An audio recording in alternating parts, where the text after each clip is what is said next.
우주의 기록 지금부터 시작해 보겠습니다. 오늘 이 채널을 처음 보신다면 구독 버튼을 꼭 눌러주세요. 인터넷 펜던트와 단장의 망원경. 해발 1500m. 한라산 중턱에 자리한 민간 우주개발재단의 천문대는 구름 위에 떠 있는 듯했다. 윤서준 단장은 두꺼운 코트를 여미며 관측실로 들어섰다. 오늘은 신입 인턴들의 첫 실습 날이었다. 단장님, 이쪽입니다. 천문대장이 안내했다. 관측실에는 5명의 인턴이 망원경 앞에서 열심히 작업 중이었다. 서준의 시선이 한 젊은 여성에게 멈췄다. 20대 초반으로 보이는 그녀는 추운 날씨에도 열정적으로 별 관측 데이터를 기록하고 있었다. 저 인턴은 누구지? 서준이 물었다. 윤하나 씨입니다. 이번에 천문학과에서 추천받은 우수 인턴이죠. 열정이 대단합니다. 서준은 하나에게 다가갔다. 수고하는구나. 첫날인데 괜찮니? 하나가 고개를 들어 서준을 바라보았다. 네, 단장님. 저는 정말 괜찮습니다. 이렇게 좋은 천문대에서 일할 수 있어서 영광입니다.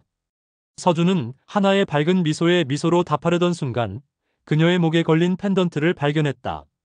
청록색 광물이 섬세하게 세공된 펜던트. 서준의 얼굴이 굳었다. 그 펜던트. 서준의 목소리가 떨렸다. 하나가 펜던트를 만지며 대답했다. 아, 이거요? 카시오페이아의 눈물이라고 해요. 제주도에서만 발견되는 희귀 광물이래요.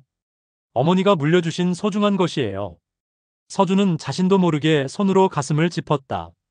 30년 전 그가 대학생이었을 때, 가난했지만 순수했던 시절, 첫사랑 한지수에게 아르바이트로 모은 돈을 모두 털어 선물했던 그 펜던트와 똑같았다. 어머니가 누구신지 물어봐도 될까? 서준이 조심스럽게 물었다. 한지수요. 어머니도 천문대에서 일하세요. 기록관리원이시죠. 서준의 심장이 요동쳤다. 한지수. 30년 전 그가 버린 여자. 아니, 버려야만 했던 여자. 단장님, 괜찮으세요? 얼굴이 안 좋으신데. 천문대장이 걱정스럽게 물었다. 아, 아니야. 고산 증상인가 봐. 잠시 바람 좀 쐬고 올게. 서준은 관측실 밖으로 나와 난간에 기댔다. 찬 바람이 얼굴을 때렸지만 그의 머릿속은 더 혼란스러웠다. 한지수. 그녀는 이곳에 있었다. 그리고 저 인턴 윤하나. 자신과 같은 성씨를 가진 20대 여성. 나이를 계산해보니 30년 전. 설마. 서준이 중얼거렸다. 그는 휴대폰을 꺼내 비서실장에게 전화를 걸었다. 김 실장, 급한 조사건이 있어. 최대한 조심스럽게 하지만 정확하게 조사해줘.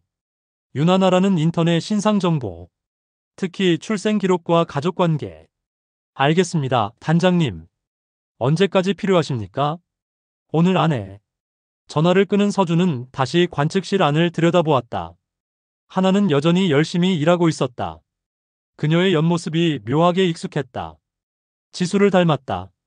아니, 자신을 닮았다는 생각이 들었다. 저녁이 되어 인턴들이 퇴근하자 서준은 자신의 사무실로 돌아왔다. 책상 서랍 깊숙이 감춰둔 낡은 사진첩을 꺼냈다. 30년 전 지수와 함께 찍은 사진들. 대학교 천문 동아리에서 만난 두 사람은 별을 보며 사랑을 나눴다. 영원히 함께하자.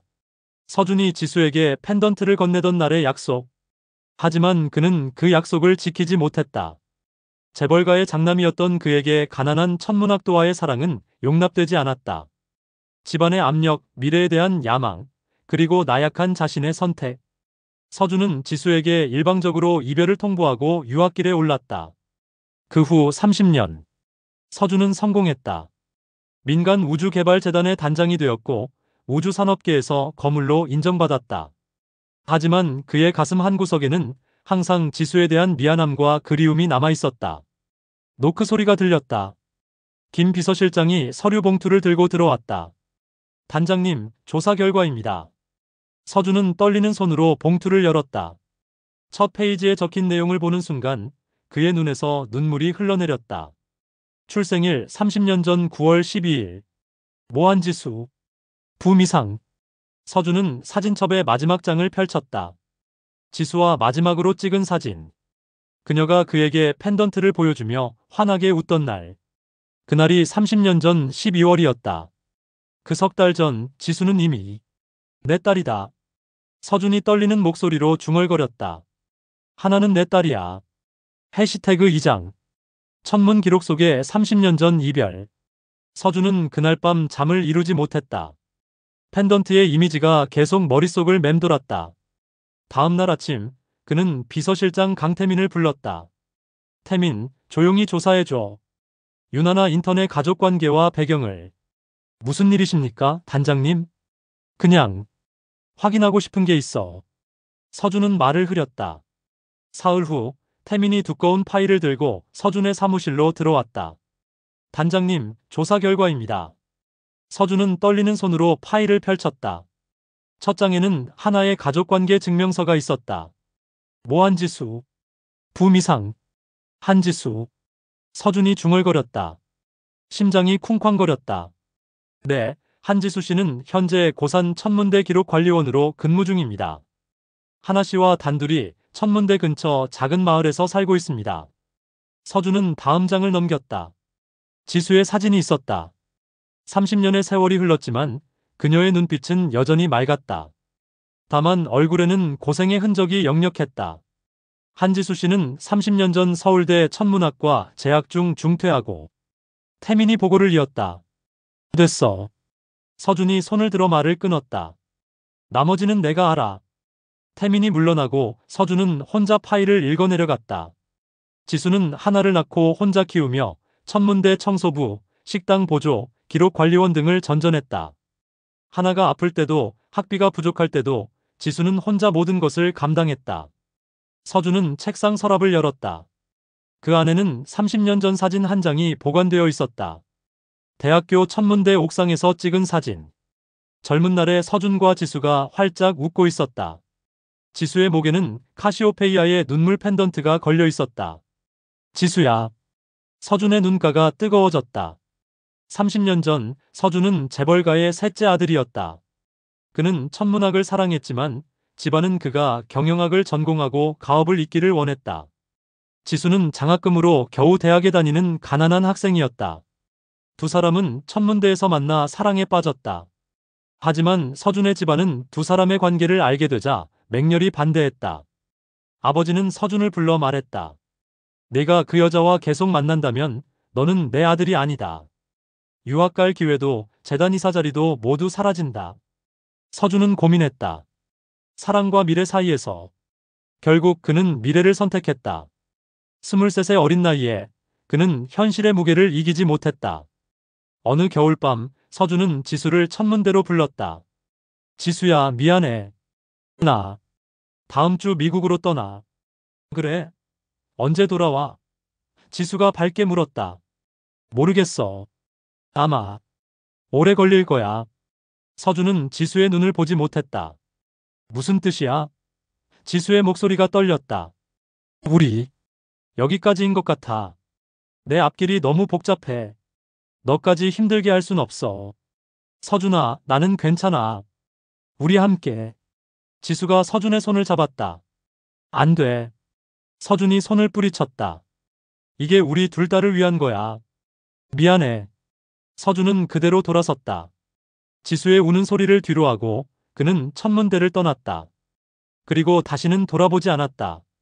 그가 떠난 지 한 달 후 지수는 임신 사실을 알았다. 하지만 그녀는 서준에게 연락하지 않았다. 아니, 할 수 없었다. 서준은 이미 미국으로 떠났고 새로운 삶을 시작했다. 지수는 대학을 중퇴하고 혼자 딸을 낳기로 결심했다. 서준은 파일의 마지막 페이지를 펼쳤다. 거기에는 하나의 출생 증명서가 있었다. 출생일은 서준이 미국으로 떠난 지 9개월 후였다. 내 딸이구나. 서준이 떨리는 목소리로 말했다. 지수가 혼자 모든 걸 감당했구나. 그는 책상에 엎드려 소리 없이 울었다. 30년 전 자신의 비겁함이 그리고 지수가 홀로 견뎌낸 세월이 가슴을 찢었다. 서준은 결심했다. 이제라도 늦지 않았다. 그는 지수를 만나야 했다. 그리고 용서를 구해야 했다. 비록 용서받을 자격은 없지만 다음 날 서준은 고산 천문대로 향했다. 30년 만의 재회를 위해. 3장. 궤도를 이탈한 재회와 딸의 중재. 고산 천문대 기록 보관실. 서준은 문 앞에 서서 한참을 망설였다. 30년 만에 마주할 여자. 자신이 버렸던 여자. 그리고 혼자 딸을 키운 여자. 서준은 깊이 숨을 들이마시고 문을 두드렸다. 들어오세요. 익숙한 목소리가 들렸다. 문을 열자 지수가 오래된 관측 기록을 정리하고 있었다. 그녀는 고개를 들어 서준을 보았다. 잠시 멈칫하더니 곧 무표정한 얼굴로 돌아섰다. 무슨 일이십니까, 단장님? 지수야. 서준의 목소리가 떨렸다. 한지수 관리원이라고 불러주시죠. 우리는 그런 사이가 아닙니다. 지수의 목소리는 차갑고 단호했다.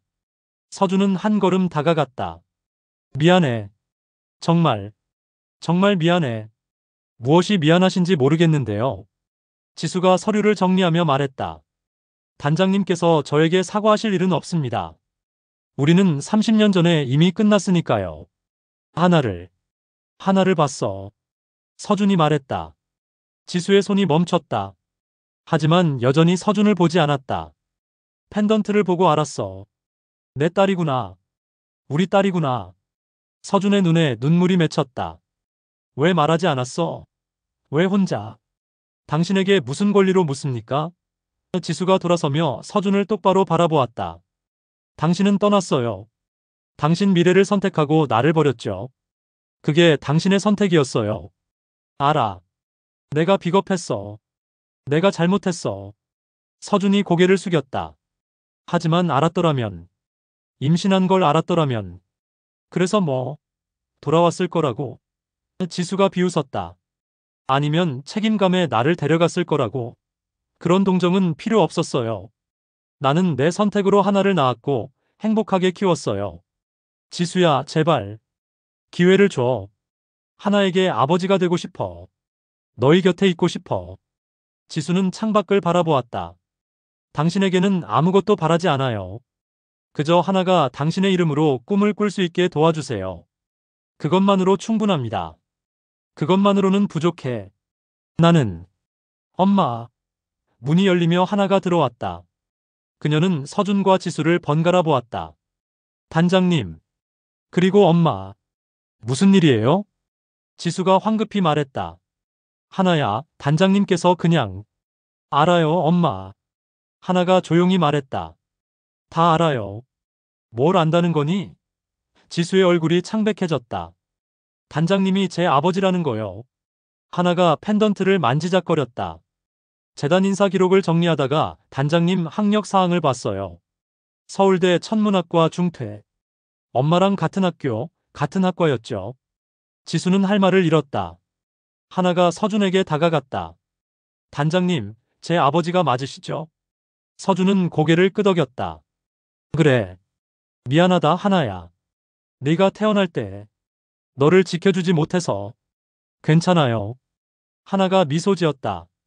엄마가 충분히 사랑해 주셨으니까요. 하지만 하나가 지수를 돌아보았다. 엄마, 이제 아버지도 필요해요. 하나야. 지수의 목소리가 떨렸다. 엄마는 혼자 너무 오래 버텼어요. 저 때문에 꿈도 포기하고 행복도 포기했잖아요. 하나의 눈에 눈물이 고였다. 이제는 엄마도 행복해질 자격이 있어요. 나는 네가 있어서 행복했어. 알아요. 하지만 엄마는 아직도 이 펜던트를 간직하고 계시잖아요. 하나가 자신의 펜던트를 들어보였다. 30년 동안 한 번도 버리지 못한 거. 그게 엄마 마음이었죠? 지수는 대답하지 못했다. 하나가 두 사람을 바라보았다. 두 분이 서로를 향한 궤도를 이탈했던 건 현실 때문이었어요. 하지만 이제라도 다시 만났잖아요. 제발. 서로의 곁을 지켜주세요. 저를 위해서라도요. 서준이 지수에게 다가갔다. 지수야, 나는 30년 전 가장 큰 실수를 했어. 너를 떠난 거. 이제라도 바로잡고 싶어. 늦었지만 제발 기회를 줘. 지수의 눈에서 눈물이 흘러내렸다. 서준 씨, 저는 당신을 원망했어요. 하지만 동시에 여전히 사랑해, 지수야. 30년이 지났어도 변하지 않았어. 하나가 두 사람의 손을 잡아 맞잡아 주었다. 엄마, 아빠, 이제 우리 가족이 되어요. 지수는 서준의 손을 꽉 잡았다. 30년의 아픔과 그리움이 한순간에 무너졌다. 펜던트의 비밀과 새로운 우주의 발견. 석 달이 흘렀다. 서준은 매주 주말마다 천문대를 찾아 하나와 시간을 보냈다. 처음에는 어색했지만 점차 아버지와 딸의 관계가 자연스럽게 형성되었다. 하나야, 이번 주 토요일에 재단 본부 연구소 견학 어때? 우주과학 교육 프로그램 신청도 도와줄게. 정말요? 하나의 눈이 반짝였다. 저 그 프로그램에 꼭 들어가고 싶었어요. 내 실력이면 충분해. 내가 추천서 써줄게. 지수는 멀찍이서 두 사람의 모습을 지켜보았다. 서준이 하나에게 망원경 사용법을 가르치고 하나가 환하게 웃는 모습. 지수의 마음이 조금씩 녹아내렸다. 한 달 후 하나는 재단의 우주과학 교육 프로그램에 합격했다. 프로그램은 6개월간 진행되며 젊은 과학자들에게 실전 연구 기회를 제공하는 명문 과정이었다. 엄마, 합격했어요. 하나가 지수를 안으며 소리쳤다. 정말 잘했어, 하나야. 지수가 딸을 꼭 안았다. 아버지가 많이 도와주셨어요. 추천서도 써주시고 면접 준비도 같이 해주셨어요. 지수는 복잡한 표정을 지었다. 고마운 일이네. 그날 저녁 서준이 지수의 작은 집을 방문했다. 지수는 차를 내오며 조심스럽게 말했다. 하나를 도와줘서 고마워요. 저 혼자서는 이런 기회를 줄 수 없었을 거예요. 당연한 일이야. 하나는 내 딸이니까. 서준이 차를 마시며 말했다. 그런데 지수야, 너한테 보여주고 싶은 게 있어. 서준은 주머니에서 작은 상자를 꺼냈다. 상자 안에는 카시오페이아의 눈물 펜던트가 들어있었다. 하나가 목에 건 것과 똑같은 모양이었다. 이게... 지수가 놀라 펜던트를 바라보았다. 30년 전 내가 내게 준 펜던트의 원석이야. 사실 그때 나는 쌍으로 된 원석을 샀어. 하나는 내게 주고 하나는 내가 갖고 있으려고. 서준이 설명했다. 지수의 눈에 눈물이 맺혔다. 저도 그걸 알았어요. 그래서 제 원석을 갈고 닦아서 하나에게 물려준 거예요. 당신의 사랑이 헛되지 않게. 지수야. 서준의 목소리가 떨렸다. 30년 동안 저는 당신을 원망했어요. 하지만 동시에 당신을 잊을 수가 없었어요. 이 펜던트를 볼 때마다 우리가 함께했던 순간들을 떠올렸죠. 서준은 지수의 손을 잡았다. 미안해, 지수야. 내가 너무 비겁했어. 30년 전 내가 용기를 냈어야 했는데. 이제 와서 과거를 바꿀 순 없어요. 지수가 고개를 저었다. 하지만 미래는 바꿀 수 있어. 서준이 진지하게 말했다. 지수야, 나와 다시 시작할 수 없을까? 30년이 늦었지만 우리에게 아직 시간은 남아있어. 지수는 한참을 침묵했다. 창밖으로 별이 빛나는 밤하늘이 보였다. 하나를 생각해야 해요. 갑자기 아버지가 나타나고 부모가 재결합하고 아이에게 혼란스러울 거예요. 하나는 이미 우리가 함께하기를 바라고 있어. 지난주에 하나가 나한테 말했어. 아버지, 엄마가 행복해하는 모습을 오랜만에 봤어요. 아버지와 함께 있을 때요라고. 지수의 눈에서 눈물이 떨어졌다. 정말요? 정말이야. 서준이 지수를 꼭 안았다. 우리 다시 시작하자. 30년 전에 이탈했던 궤도로 다시 돌아가자. 한 달 후 서준은 천문대 관측실에서 지수에게 정식으로 청혼했다. 밤하늘 가득 별이 빛나는 순간이었다. 한지수, 30년 전 내가 약속했던 것을 이제야 지키려고 해. 카시오페이아의 눈물처럼 영원하자. 나와 결혼해 줄래? 서준이 무릎을 꿇고 반지를 내밀었다. 반지에는 작은 카시오페이아의 눈물 광물이 박혀 있었다. 지수는 눈물을 흘리며 고개를 끄덕였다. 당신이 포기했던 사랑을 이제야 발견했네요. 네, 결혼할게요. 두 사람이 포옹하는 순간 문이 열리며 하나가 들어왔다. 그녀는 환하게 웃으며 부모를 안았다. 드디어 우리 진짜 가족이 되는 거예요. 세 사람은 망원경 앞에 서서 밤하늘을 바라보았다. 서준이 말했다. 저기 봐. 새로 발견한 소행성이야. 이름을 지수-하나로 등록할 거야. 정말요? 지수와 하나가 동시에 놀라 물었다. 응. 너희 둘은 하나니까. 영원히 함께 빛나는 별처럼. 서준이 두 사람을 꼭 안았다. 그날 밤 카시오페이아 별자리가 유난히 밝게 빛났다.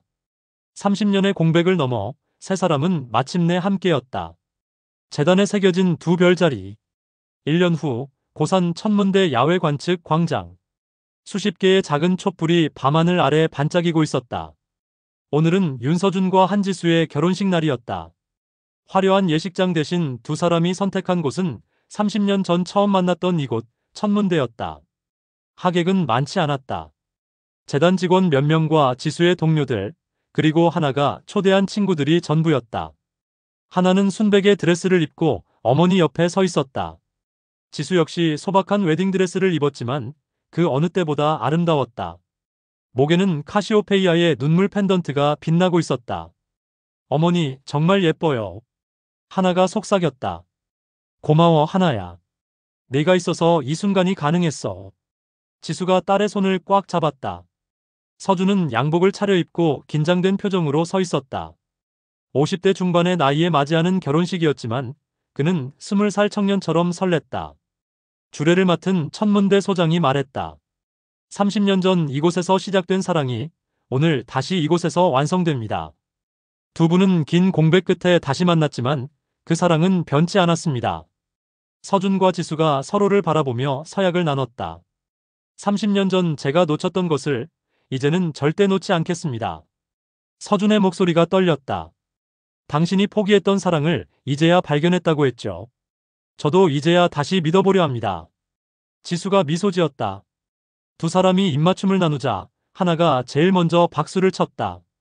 박수 소리가 밤하늘에 울려 퍼졌다. 식이 끝나고 서준은 재단 이사들을 모아 중요한 발표를 했다. 오늘부터 윤하나를 저의 공식 후계자로 지명합니다. 그리고 한지수 박사를 재단의 명예자문위원이자 창단자의 영원한 동반자로 임명합니다. 하나가 깜짝 놀라 아버지를 바라보았다. 아버지. 하나야, 넌 이미 충분한 재능을 보여줬어. 재단의 미래는 내 손에 있어. 서준이 하나의 어깨에 손을 얹었다. 지수는 서준의 손을 잡았다. 고마워요, 서준 씨. 하나가 꿈을 이룰 수 있게 해줘서. 석 달 후 서준은 천문대주 망원경으로 새로운 소행성을 발견했다. 그는 국제천문연맹에 정식으로 명명 신청서를 제출했다. 소행성의 이름은 지수-1였다. 왜 따로가 아니라 하나로 지으셨어요? 하나가 물었다. 너희 둘은 하나니까.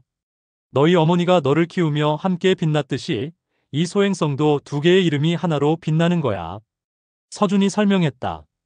지수는 눈물을 글썽이며 망원경을 들여다보았다. 저 멀리 우주공간에서 그들의 이름을 가진 별이 반짝이고 있었다. 1년 후 하나는 재단의 우주과학 교육 프로그램을 수석으로 졸업하고 정식 연구원으로 임용되었다. 그녀는 화성 탐사 프로젝트의 젊은 리더로 발탁되어 세계적인 주목을 받았다. 딸이 이렇게 훌륭하게 자랄 줄 몰랐어. 서준이 감격스러워했다. 당신 딸이니까요. 지수가 웃으며 대답했다. 어느 겨울밤 세 가족은 천문대 옥상에 모여 별을 관측했다. 서준이 망원경을 조정하며 말했다. 저기 봐. 카시오페이아 자리야. 30년 전 내가 지수에게 펜던트를 선물하며 약속했던 별자리지. 영원하자고 했죠. 지수가 말했다. 그래. 비록 30년이 걸렸지만 우리는 결국 영혼을 찾았어. 서준이 지수의 손을 잡았다. 하나가 두 사람 사이로 파고들었다. 그리고 이제 우리는 진짜 가족이에요. 30년의 공백을 넘어서. 서준은 재단 본사 로비에 특별한 기념패를 설치했다. 거기에는 이렇게 새겨져 있었다. 한지수 박사, 창단자의 영원한 동반자이자 이 재단이 추구하는 순수한 과학 정신의 상징. 지수는 여전히 천문대 기록관리원으로 일하며 재단의 모든 역사를 기록했다. 그녀의 꼼꼼한 기록 덕분에 재단은 투명하고 신뢰받는 조직으로 성장했다. 3년 후 서준은 국제천문학학회에서 평생 공로상을 받았다. 시상식에서 그는 연설했다. 제 인생에서 가장 큰 발견은 새로운 별이 아닙니다. 30년 전 제가 잃어버렸던 사랑, 그리고 제가 알지 못했던 딸을 되찾은 것입니다. 과학은 미지를 탐구하는 것이지만 때로는 이미 있었던 것을 재발견하는 것이기도 합니다. 객석에서 지수와 하나가 눈물을 흘리며 박수를 쳤다. 그날 밤 세 사람은 다시 천문대로 돌아왔다.